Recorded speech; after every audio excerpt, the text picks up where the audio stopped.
పుసుక్కుని అనేస్తారు శివుడు హిందువుల దేవుడండి అని. శివుడికి మతం ఏంటి? ఉంటాకి బ్రహ్మాండమైన వెండికొండ కైలాసం ఉంది, కానీ కాటివాకటి కూర్చొని ఆత్మలకు ఆత్మశాంతి కల్పించే గొప్ప యోగి ఆయన. కోరుకుంటే పసిడి ఆభరణాలతో ఒళ్లంతా నింపుకోగలడు, కానీ వేళ్లకు పావులను ఉంగరాల్లా, మెడలో పావును ఆభరణంగా ధరిస్తాడు.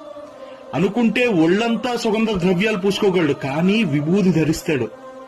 దానికి అర్థం ఏంటి అంటే, every precious thing can be turned into ash.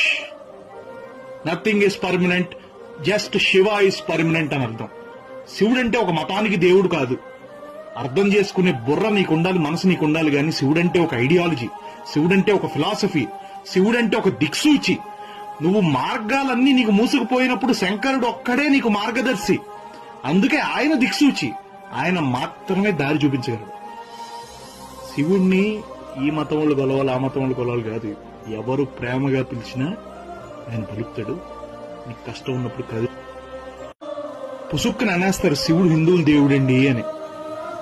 శివుడికి మతం ఏంటి?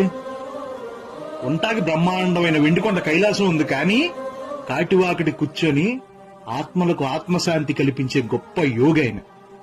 కోరుకుంటే పసిడి ఆభరణాలతో ఒళ్లంతా నింపుకోగలడు, కానీ వేళ్లకు పావులను ఉంగరాల్లా, మెడలో పావును ఆభరణంగా ధరిస్తాడు.